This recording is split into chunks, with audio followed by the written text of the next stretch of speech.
بسم اللہ الرحمن الرحیم۔ جب لوگوں کے اعمال بگڑتے ہیں تو اللہ تعالیٰ حالات کو بھی برباد کرتا ہے اور آخرت کو بھی برباد کرتا ہے۔ مال نے نہ کسی کو اللہ کی بارگاہ میں پہلے عزت دلائی، نہ آج عزت دلا سکتا ہے۔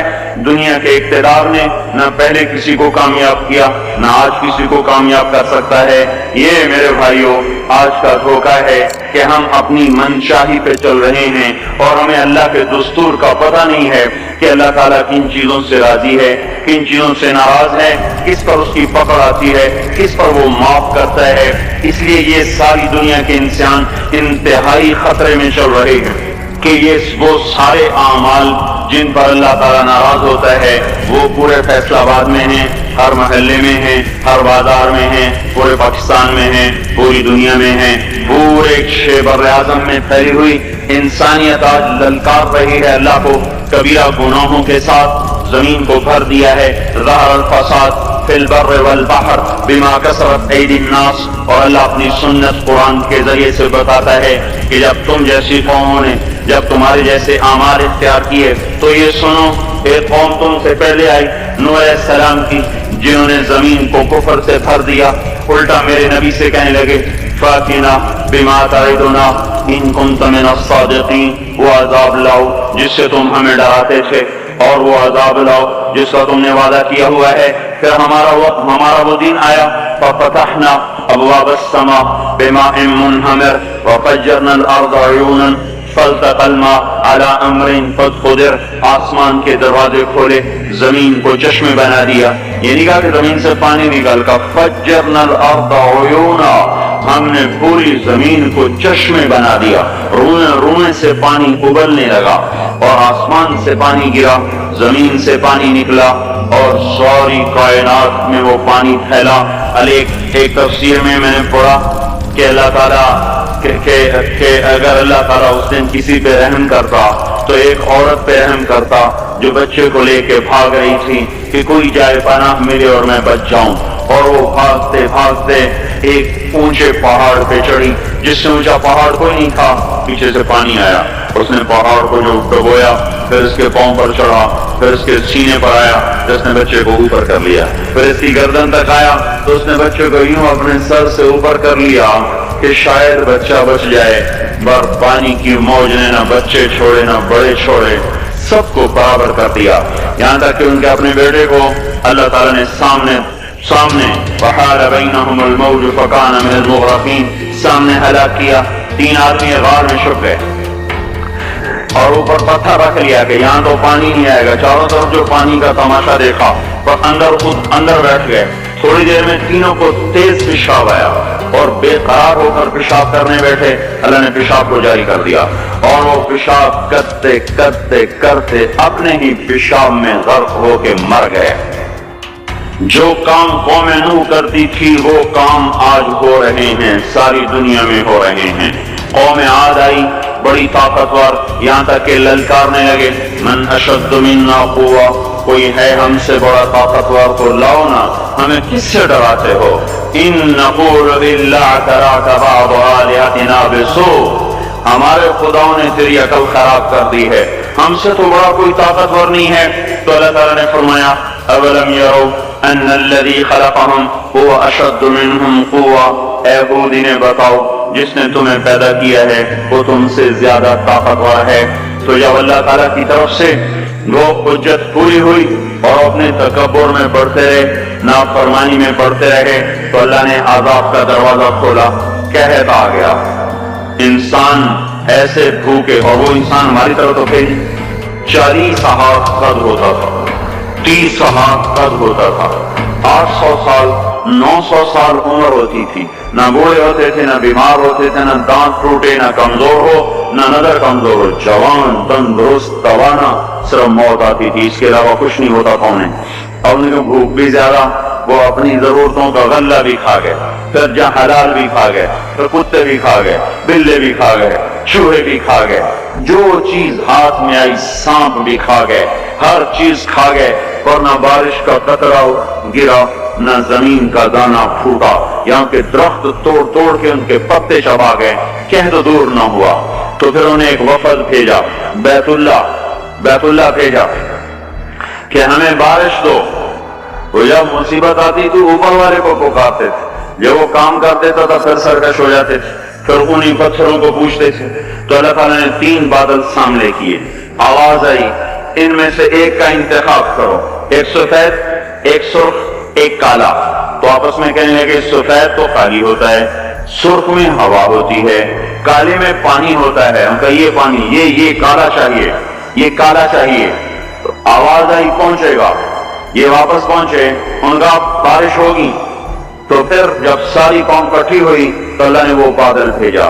فلما رأوه عارضا مستقبل اوديتهم, وہ بادل آیا کالا, کہنے لگے هذا عارض ممطرنا, وہ دیکھو آئی بارش. تو اللہ تعالیٰ نے کہا بل هو ما استعجلتم به, یہ بارش نہیں, یہ وہ عذاب ہے جو تم ہود سے کہتے تھے. کون ہے ہم سے بڑا جو ہمیں خوش کر لے؟ اب تیار ہو جاؤ. ریح فیہا عذاب علیم تدمر کل شیء بامر ربها. اب دیکھو کیسے تمہارا رب تمہیں اڑاتا ہے. ان کے گھروں کو ہوا نے اڑا دیا, ان کو ہوا نے اڑا دیا. 60 ہاتھ اونچے قد کے لوگ اور تنکے کی طرح ہوا میں اڑ رہے تھے, اور ان کے سروں کو آپس میں ہوا ٹکرا رہی تھی. وہ گھومتے تھے سر ٹکراتے تھے, گھومتے تھے سر ٹکراتے. بعض لوگ بھاگ کے غاروں میں چھپ گئے تو ہوا کا بگولا ایسے زوردار طریقے کے ساتھ غار کے اندر جاتا اور پھر ایک دھماکے کے ساتھ ان کو باہر نکالتا, پھر ان کو ہوا میں اچھال دیتا گیند کی طرح. پھر ان کے سر آپس میں ٹکراتے ان کی کھوپڑیاں پھٹ گئیں اور ان کے بھیجے ان کے چہروں پہ نکل آئے. اور پھر اللہ نے الٹا کے ان کو زمین پر مارا, سر الگ ہو گیا, دھڑ الگ ہو گیا. پھر اللہ نے للکار کے پوچھا فَهَلْ تَرَى لَهُم مِّن بَاقِيَةٍ, کوئی ہے باقی تو دکھاؤ کہ اس کا بھی صفایا کر دوں. کوئی نظر نہ آیا, سب کو اللہ نے مٹایا. جو کام قومیں آج کرتی تھی وہ کام آج فیصلہ آباد میں ہو رہے ہیں. پھر الگ سے قوم سمود آئی, انہوں نے سنا تھا کہ عاد کو ہوا نے اڑایا تھا, تو انہوں نے پہاڑ کے اندر گھر بنائے کہ اندر ہمیں کون کچھ کہے گا. اندر تو ہوا جا ہی نہیں سکتی, جائے گی بھی صحیح تو کہاں تک اندر جائے گی. نافرمانی نہیں چھوڑی, الٹے کام کو چل پڑے. تو اللہ تبارک و تعالیٰ نے ہوا نہیں بھیجی, ایک فرشتہ آیا.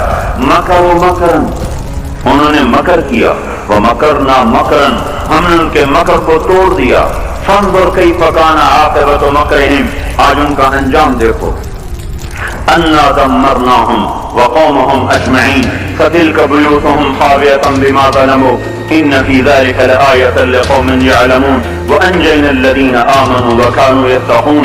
اللہ تبارک و تعالیٰ نے کہا یہ دیکھو, ایک فرشتہ آیا, اس نے چیخ ماری اور ان کے کلیجے پھٹ گئے, چہرے نیلے اور کالے ہو گئے, اور ساری قوم کو اللہ نے آن کی آن میں ہلاک کیا. پھر اس پر قوم شعیب کا اللہ نے قصہ سنایا. یہ تاجر قوم تھی, فیصل آباد کے بازاروں میں جو ناپ تول میں کمی ہے وہ وہاں ہو رہی تھی, جو جھوٹ ہے وہ وہاں چل رہا تھا, جو خیانت ہے وہ وہاں چل رہا تھا, دکھانا اور دینا اور یہ وہاں چل رہا تھا. تولنے میں زیادہ, ناپنے میں زیادہ, یہ سارا کام جو کچھ ہو رہا ہے وہ وہاں ہوا اور بڑھتا گیا اور بڑھتا گیا, اور ساری دنیا کی تجارت انہوں نے قبضے میں کر لی.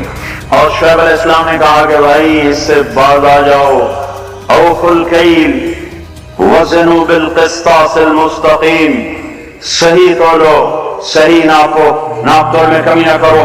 جواب آیا اصلاتک تأمرک ان نترک ما یعبد آباؤنا او ان نفعل فی اموالنا ما نشاء انک لانت الحلیم الرشید. اے شعیب بس تو مسجد میں بیٹھ جا, ہمارے کاروبار میں دخل نہ دے.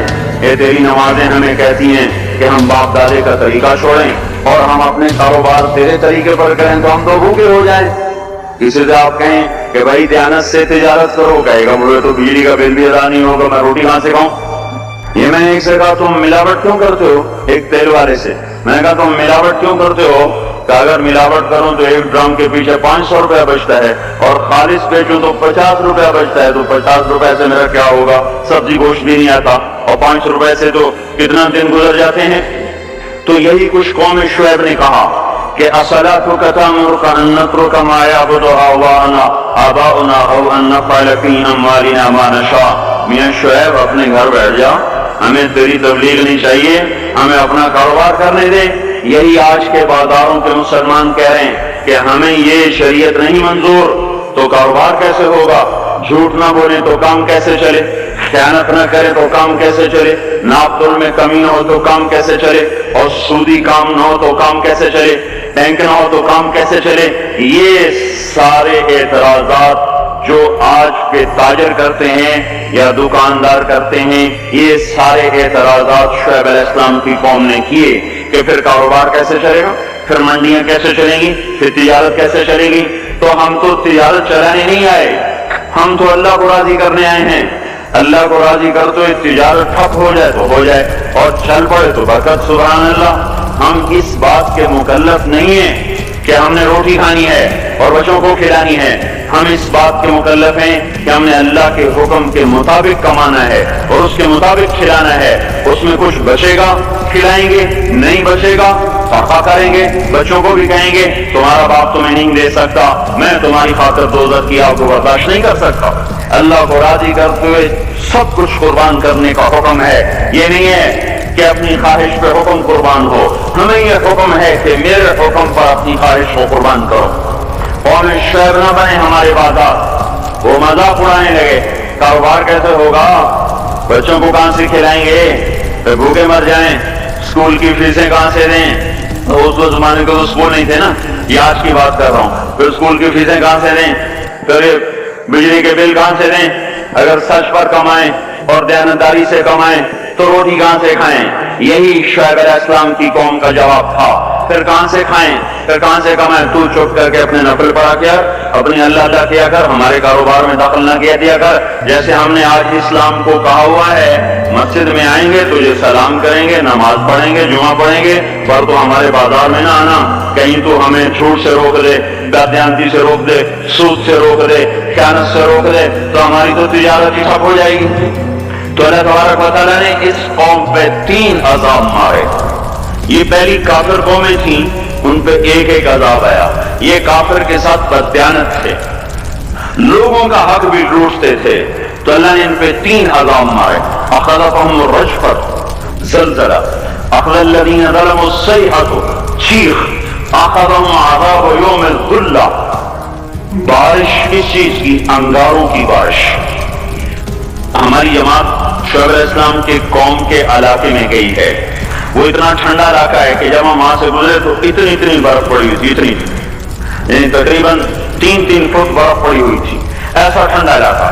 اللہ نے ایک گرم ہوا بھیجی، وہ جھلس گئے، تڑپ گئے، آولے پڑ گئے، تو اس کے بعد ایک قدم ہوا ٹھنڈی ہوئی تو سارے بھاگ کے باہر آئے کہ شکر ہے ٹھنڈی ہوا آئی، اوپر سے بادل آیا تو شکر ہے بادل آیا۔ اس کا ساتھ ہی زمین میں زلزلہ آنا شروع ہوا اور اس کے اوپر فرشتے کی چیخ آئی اور اوپر وہ بادل کالا ایک دم سرخ ہو گیا، پھر اس میں سے ایک دم بڑے بڑے انگارے برسے اور ساری شعیب علیہ السلام کی قوم کو اور مدین کی منڈی کو اللہ نے جلا کے راکھ کر دیا۔ اگر یہ بازاروں والے توبہ نہیں کریں گے تو مجھے ڈر ہے کہ کہیں ان منڈیوں پر بھی وہ انگارے نہ برس جائیں جو مدین کی قوم پہ برسے تھے۔ اللہ تعالیٰ کی کسی سے رشتہ داری کوئی نہیں ہے، اور حضور پاک صلی اللہ علیہ وسلم نے بھی خود کہا کہ وَلَيَبِيتَنَّ أُنَاسٌ مِّنْ أُمَّتِي عَلَىٰ أَشَرٍ وَبَطَرٍ وَلَحْوٍ وَلَعِبٍ فَيُصْبِحُوا قَدْ مُسِخُوا قِرَدَةً وَخَنَازِيرَ بِاسْتِحْلَالِهِمُ الْمَحَارِمَ وَأَكْلِهِمُ الرِّبَا وَشُرْبِهِمُ الْخُمُورَ وَاتِّخَاذِهِمُ الْعِنَاقَ وَقَطِيعَتِهِمُ الرَّحِمَ۔ ایک زمانہ آئے گا میری امت بڑی عیاش ہو جائے گی، بدمعاش ہو جائے گی، ناچ گانے کی رسیہ ہو جائے گی، گانے بجانا ان کی گھٹی میں پڑ جائے گا، اور اس حال میں ایک رات ایسی آئے گی کہ رات کو انسان سوئیں گے، صبح اٹھیں گے تو بندر اور خنزیر ہوں گے، اور یہ اس وجہ سے ہوگا کہ انہوں نے حرام کو حلال کر دیا ہوگا، باستحلالہم المحارم، انہوں نے حرام کو حلال کر دیا ہوگا، وَأَكْلِهِمُ الرِّبَا، اور سود کو ڈٹ کے کھاتے ہوں گے، وَلُبْسِهِمُ الْحَرِيرَ، اور مرد ریشم پہنیں گے، سونے کی انگوٹھیاں، سونے کی چینیں نوجوانوں نے گلے میں لٹکائی ہوئی، سونے کی چین، سونے کی انگوٹھی، یہ کون سی لذت ہے اس انگوٹھی کے پہننے میں جو اللہ کو بھی للکارا ہوا ہے اور اس کے رسول کو بھی للکارا ہوا ہے۔ آپ نے ایک دفعہ ارشاد فرمایا، کاش میری امت کے نوجوان ریشم استعمال اور سونا استعمال نہ کریں، یا لیت امتی لم تلبس الذهب، کاش کہ میری امت سونے کا استعمال مت کرے۔ اب بتاؤ، دیکھو کتنے ہیں نوجوان جو ایسے شوق میں، اس کو پتہ ہی نہیں کہ یہ اتنا بڑا حرام ہے، جن کو پتہ ہے تو نہ اللہ کا پتہ ہے، نہ روکنے والے کا پتہ ہے، نہ اس کی سزا کا پتہ ہے، لہذا چل رہی ہے گاڑی۔